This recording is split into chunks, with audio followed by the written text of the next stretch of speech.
12 জন সাবেক মন্ত্রী, প্রতিমন্ত্রী, উপদেষ্টা, সচিব ও বিচারপতি সহ 24 জুলাই আগস্টে মানবতা বিরোধী অপরাধে অভিযুক্ত ৪৫ জনের বিরুদ্ধে তদন্ত শেষ করতে 15 অক্টোবর পর্যন্ত সময় দিয়েছেন আন্তর্জাতিক অপরাধ ট্রাইব্যুনাল ১।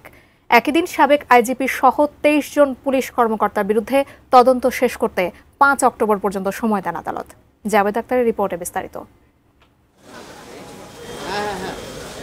5 আগস্ট শেখ হাসিনা সরকারের পতনের পর পুনর্গঠিত আন্তর্জাতিক অপরাধ ট্রাইব্যুনালে বিচার প্রক্রিয়া শুরু হয় গত বছরের 17 অক্টোবর।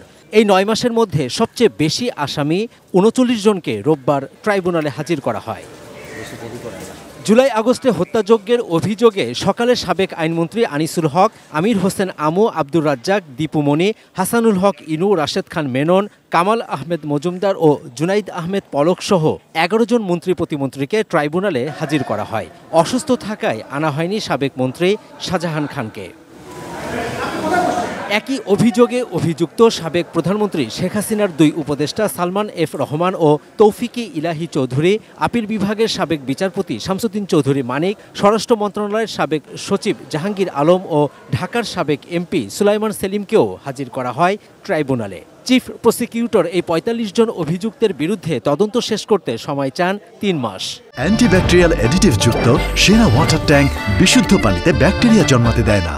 ট্রাইব্যুনাল সময়ের আবেদন মঞ্জুর করে আগামী 15 অক্টোবর 2025 তারিখ তদন্ত প্রতিবেদন দাখিলের দিন ধার্য করেছে।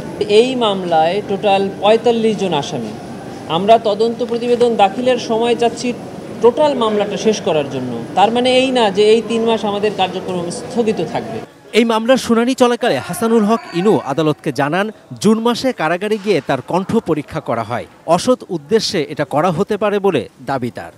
তদন্ত সংস্থা তদন্তকালে যে কারো ভয়েস টেস্ট করতে পারেন, কারণ ওনারা ভয়েস যেটি ওনারা তদন্তে পেয়ে থাকেন সেটা জেনুইন কিনা এটা টেস্ট করার জন্য তো এখন যিনি কাস্টডিতে আছেন তার অ্যাকচুয়াল ভয়েসটা লাগবে।